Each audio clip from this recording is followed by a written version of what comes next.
तो आज हम श्रीमद् भागवतम के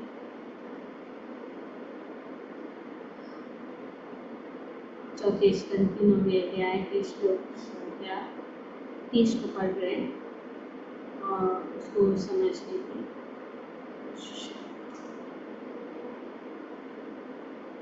तो मैत्री मुनि यहाँ पे बता रहे कि ध्रुव महाराज वे अपने मन ही मन में सोच रहे हैं, उनको भगवान का दर्शन प्राप्त हुआ, भगवान उनके सामने प्रकट हुए, बहुत इसलिए यहाँ पे वे बोल रहे हैं कि भगवान के चरण कमलों की छाया में स्थित रहने का प्रयत्न करना कोई सरल कार्य नहीं है। ये सरल नहीं है और कठिन।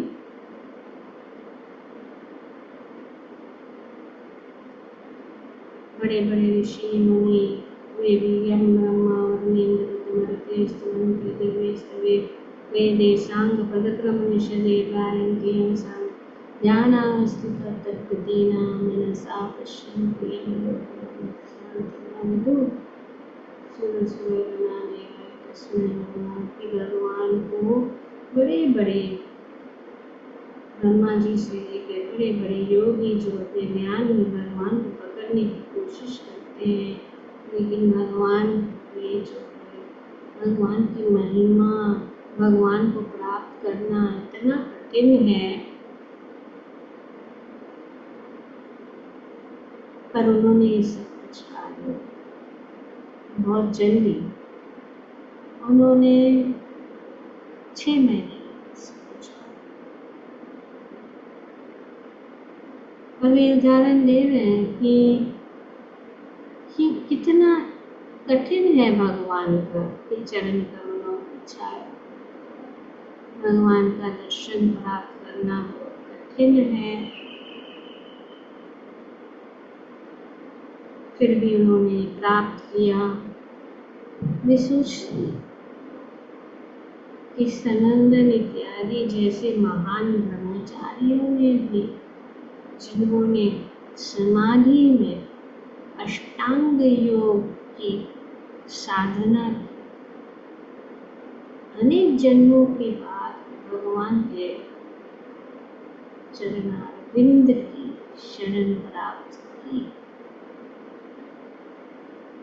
मैंने तो 6 महीनों में ही वही फल प्राप्त कर लिया है, तो भी मैं भगवान से भिन्न प्रकार से सोचने के कारण मैं अपने पद से नीचे गिर गया। तब उनको ये रियलाइज हो रहा है, उनको ये अभी अनुभव हो रहा है और पश्चाताप हो रहा है। श्री प्रभुपाद जी अपने तात्पर्य में लिखते हैं कि इस श्लोक में ध्रुव महाराज स्वयं अपनी छिन्नता का कारण बताते हैं।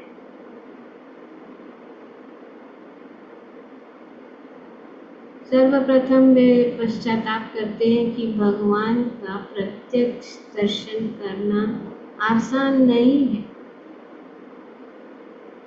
बहुत कठिन है भगवान का दर्शन।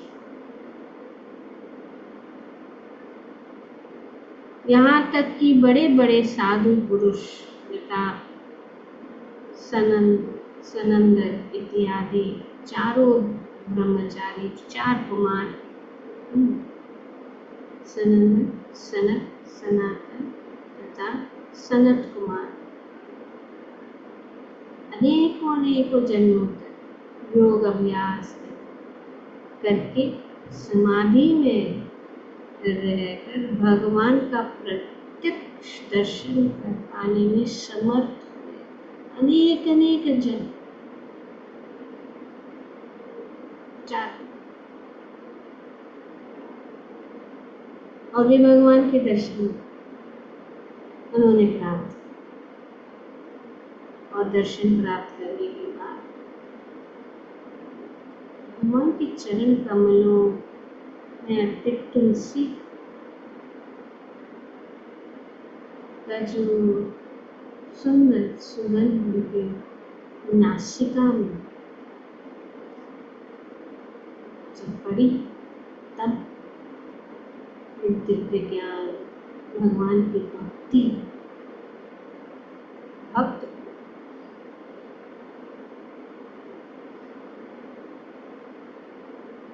तो वे अभी यहाँ पे पश्चाताप कर रहे हैं, किंतु जहाँ तक ध्रुव महाराज का प्रश्न है, उन्होंने तो 6 मास में ही भक्ति से ही भगवान का साक्षात्कार किया।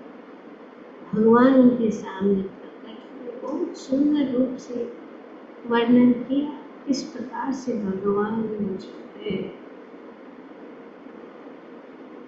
ध्रुव के सामने प्रकट हुए।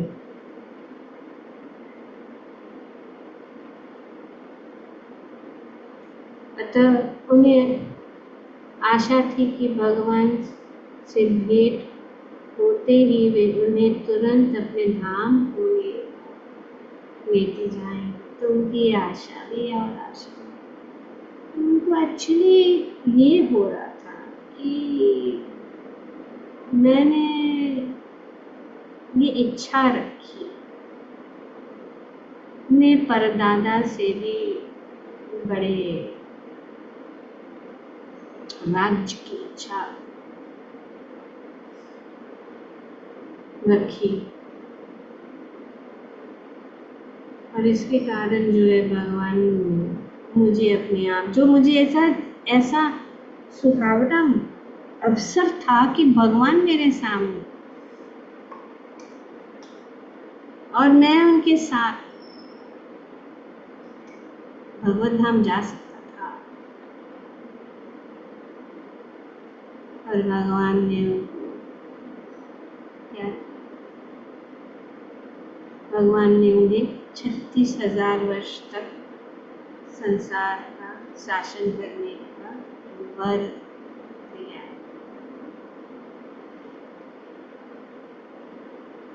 तो ऐसे ही है,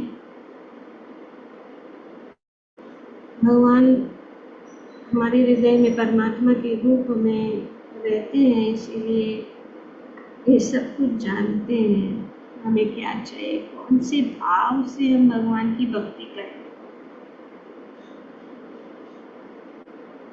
और हम ज़्यादातर जब हमें भौतिक चीज़ें प्राप्त होती हैं, तो हम सोचते हैं कि भगवान की कृपा हमारे ऊपर है। ज़्यादातर के लोग सोचते हैं, क्योंकि ज़्यादातर लोग जो है भगवान से कुछ आर्थिक इच्छा है,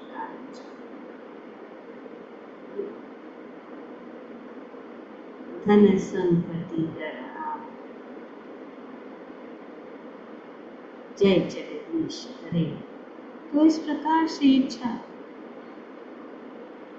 और भक्त भी ऐसी इच्छा से। अभी यहाँ पे ध्रुव महाराज, तो इसीलिए यहाँ पे ध्रुव महाराज के उदाहरण से मैं ऐसा नहीं सोचना चाहिए कि भौतिक इच्छा जो भगवान दर्शन, हम ध्रुव महाराज ने भौतिक इच्छा से, उनकी इच्छा थी कि कौन सी इच्छा से उन्होंने भगवान की पूजा की, रिवेंज। यस, रिवेंज और प्रतिशोध, और ऑल्सो भौतिक इच्छा। तो हालांकि जैसे कि कह सकते हैं कि कंस है या शिशुपाल है, शिशुपाल है, इन लोगों ने जो है भगवान का दर्शन पाया। शिशुपाल तो कितना भगवान से ईर्ष्या करता था, भगवान से हमेशा भगवान को अपमानित करता था, लेकिन उनको मुक्ति प्राप्त। और ये प्रश्न युधिष्ठिर महाराज पूछते हैं कि कैसे ऐसे हुआ। पर भगवान जब आते हैं, भगवान का दर्शन होता है, तो भगवान जो एक भगवान का एक गुणों में से एक गुण यही है, 64 गुण है भगवान में। भक्ति रासामृत सिंधु में ये वर्णन है कि उनमें एक गुण है कि वे जो है, जो भी असुरों का वे वध करते हैं, उनको मुक्ति प्रदान करते हैं। जब भी भगवान हमारे समक्ष आते हैं तो वे हमारे वरदानों का, जो वरदान हमारी इच्छाओं का वे जो है पूर्ण करते हैं और वरदान प्रदान। हम देखते हैं कि भगवान के विषय में जब भी जितनी भी कथाएं हैं श्रीमद् भागवतम में, इस कथा के बाद हर कथा के अंत में वरदान है। श्रीमद् से कथा, कृष्ण भगवान की कथा को सुनने से ही हमें वरदान, हमारी इच्छा पूर्ण हो जाती है। तो इसीलिए भक्ति का उच्चतर स्तर यही है, अन्य अभिलाषी तस्य, कोई अभिलाष, सिर्फ भगवान से प्रेम।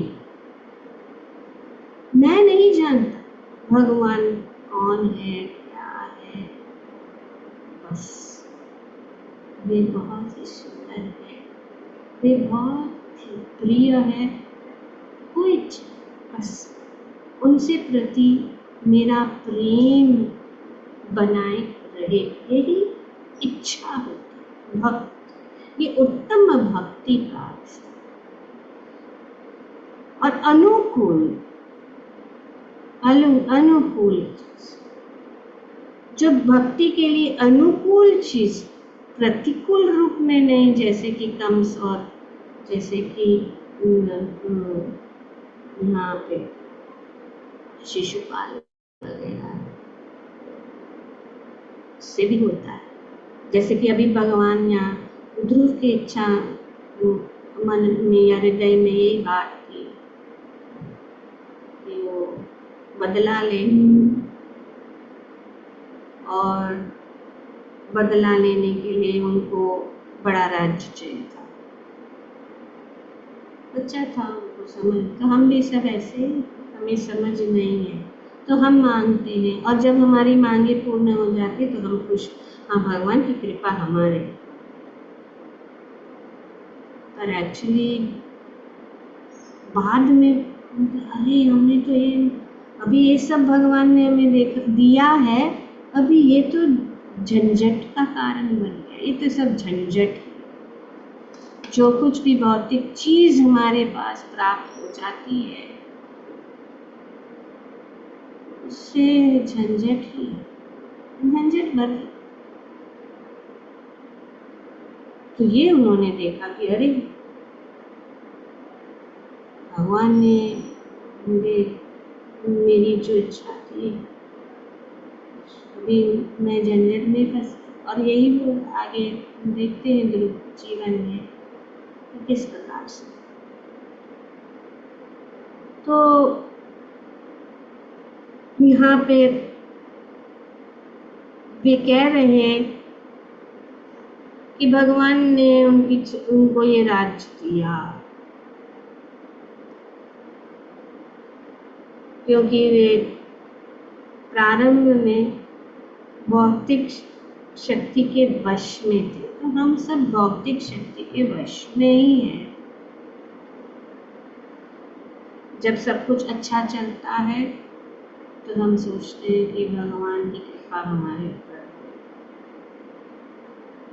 पर वही चीज जो हमें सुख देती है, वही चीज जो है दुख का कारण बनती है। इस भौतिक जगत में ये सुख और दुख सब कुछ क्षणिक ही है। अगर कुछ है और अगर कुछ शांति है तो भगवान की चरण कमलों की सेवा, भगवान की भक्ति, भगवान की कथा और भगवान की पूजा में ही है। तो इसीलिए जब कभी कभी जो नवदीक्षित भक्त हैं वे भगवान की भक्ति में आ जाते हैं, वे सब करते हैं, नियमों का पालन करते हैं, माला करते हैं और क्योंकि कुछ कारणवश जाते हैं तो करते हैं और जब सब कुछ मिल जाता है तो वे फिर दूर हो जाते हैं। तो इसीलिए हमारे आचार्य कहते हैं कि सुखे दुखे भूलो ना, वदने हरि नाम करो, हमेशा हरि नाम, चाहे सुख है या दुख है, ये हमें जानना चाहिए। दुख आता है तो बहुत ही भगवान के पीछे लग जाते हैं और जब सुख आ जाता है तो भगवान को भूल जाते हैं, डूब जाते हैं, हमारी भक्ति जो है बैकसीट ले ली। तो हमें स्टेबल है। तो दूसरी बात ये थी कि वे जो है भौतिक शक्ति के वश में थे और अपने विमाता से बदला लेने और पिता के राज्य पर शासन करना चाह रहे थे। तो ये बदला लेने के लिए पहला तो उन्होंने राज्य मांगा और बदला वो वगैरह। तो ये बदला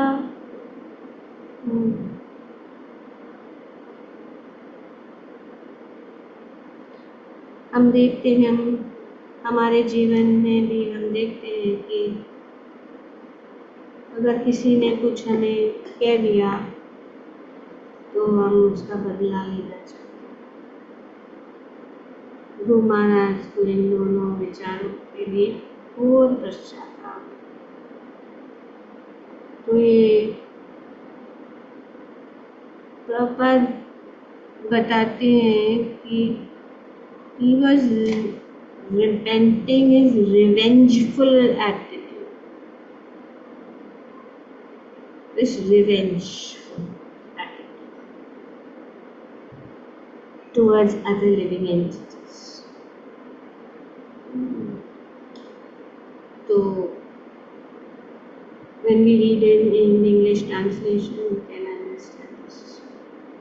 Guru Maharaj greatly lamented his propensity for ruling the material world and his revengeful attitude towards other living entities. So this revengeful attitude, ये जो बदले की आग, और वो बदले की आग किसी भी प्रकार से उत्पन्न हो सकती है, तो हमें बचना चाहिए। यहाँ पे ये शिक्षण है, जैसे ध्रुव महाराज की इस कथा में बहुत सारे शिक्षण, कि जो भी परिस्थिति में अगर हम हैं भगवान की, तब भगवान को नहीं भूलना चाहिए, जैसे कि नारद ने बताया।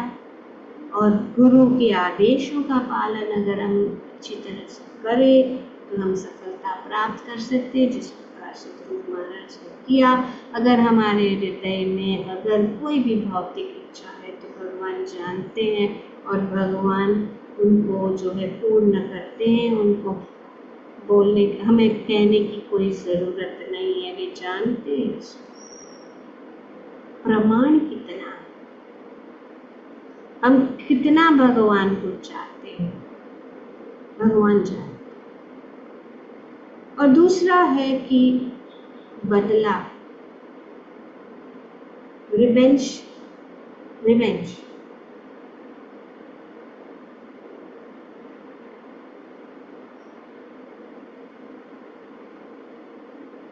तो दूसरों से ईर्ष्या और उनसे बदला लेने का, और दूसरा है क्रोध।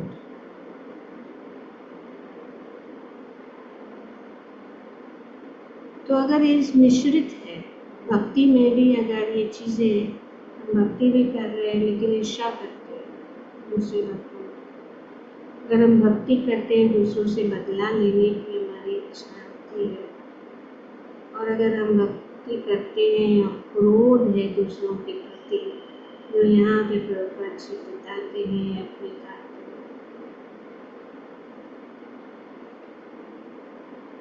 तो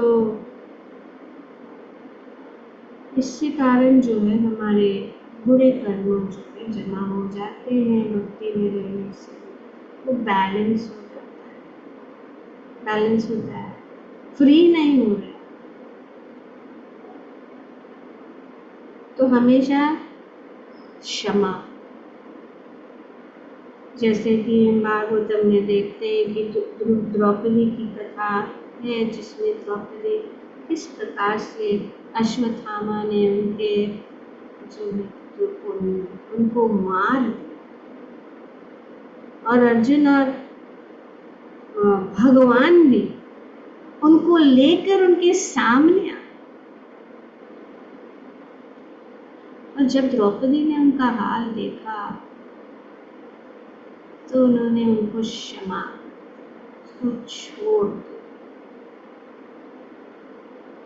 क्योंकि ये हमारे गुरु और ब्राह्मण के पुत्र हैं, और उनकी जो स्थिति और अवस्था देखकर भगवान भी इतने क्रोधित हो गए थे। अश्वत्थामा, भगवान कभी भी किसी से क्रोधित नहीं हुए जितने अश्वत्थामा से, तो भगवान ने श्राप।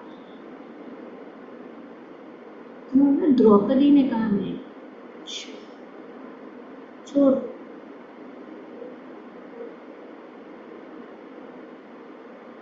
तो हम देखते हैं बहुत उदाहरण है शास्त्र में जिसे हम जानते, जैसे कि नित्यानंद प्रभु, जगाय और मदाय ने नित्यानंद को मारा, खून गया, खून भगवान को सहन नहीं हुआ, उन्होंने अपना सुदर्शन चक्र तुरंत निकाला जगाए मदाए को मारने के लिए, पर नित्यानंद छोड़ छोड़ छोड़, क्षमा।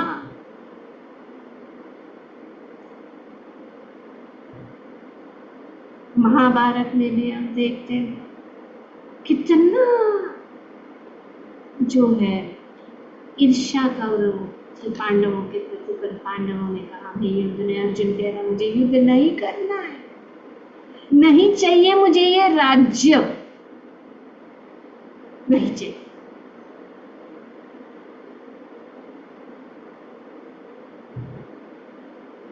तो ये भगवान कोमल हृदय वाला व्यक्ति ही भगवत भक्ति जो अंत में भगवान होते हैं, कोमल व्यक्ति भगवत गीता का ज्ञान समझने के लिए योग्य बन जाता है। इसीलिए भगवान ने भगवत गीता का ज्ञान अर्जुन को समझाया। और जब युद्ध में भगवान ने अपनी प्रतिज्ञा तोड़ी,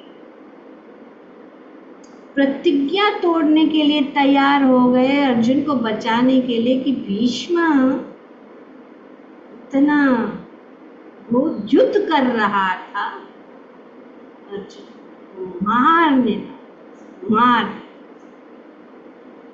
भगवान ने प्रतिज्ञा कि मैं अस्त्र शस्त्र नहीं उठाऊंगा, लेकिन भीष्म को मारने के लिए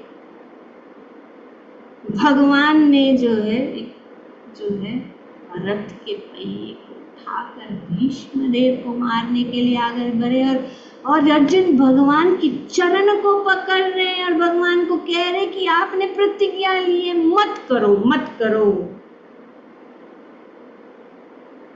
होते तो कहते हाँ देखो अच्छा हुआ उसको वो मेरे साथ इतना ही कर रहा था, अच्छा हुआ उसको जो है भगवान मारने जा रहे हैं। और भक्त जो है छोड़ दो, छोड़। तो ये बहुत आसान है कहना, पर लेकिन हमें डेवलप करना जरूरी है। डेवलप कैसे करेंगे? श्रीमंतम स्वतथा कृष्ण पुण्य श्रवण कीर्तन हृदयंतस्तो हि अभद्राणि विदुनोति सुनित सदा। एक कथा सुनते रहने से हमारे हृदय के अंदर जो भी अभद्र है वो नष्ट हो जाएगा अपने आप। लेकिन अगर हम सोचते अपने बल से हम करेंगे, ये कल हमने डिसाइड करेंगे कि हम कभी भी ईर्ष्या नहीं करेंगे, कल से हम जो है क्रोध नहीं करेंगे, कल से हम जो है किसी से बदला लेंगे नहीं लेंगे, 2 दिन चलेगा फिर खुश हो जाएगा। इस सब चीज़ों की अगर हम कहते कल से हम अच्छी साधना करेंगे, कल से हम ये करेंगे, लेकिन अगर हम भगवान के चरण कमलों में कृपा याचना नहीं करेंगे, हमें अगर प्रार्थना करनी है, जैसे कि यहाँ पे ध्रुव महाराज के उदाहरण से हम जानते थे, आप जान रहे कि प्रार्थना कर रहे कि मैंने क्या किया। तो इस प्रकार से धीरे धीरे अगर हम जो भगवान ने हमें मार्ग दिया है उसको हम पालन करेंगे, तो सभी जो अनर्थों से हम मुक्त हो सकते हैं। एक रात में नहीं, एक साल में नहीं, सालों तक नहीं, लेकिन क्योंकि हमारे हृदय इतनी गंदगी, एक दिन में धो, लेकिन अगर हम लगातार करते रहेंगे तो धीरे धीरे हम पवित्र और स्वच्छ हो जाएंगे, हमारा मन शुद्ध हो जाएंगे और हम भगवान के हरिनाम का जाप करते रहेंगे, जैसे कि भगवान कहते हैं कि इस प्रकार से करना है। त्रिनादपि सुनिचेन करोमपि सहिष्णुं अमनेन मानवेन पितृव्या सदा। गुरु ग्रंथराज श्रीमद् भागवत जय। ओम। Thank you very much. Hare Krishna.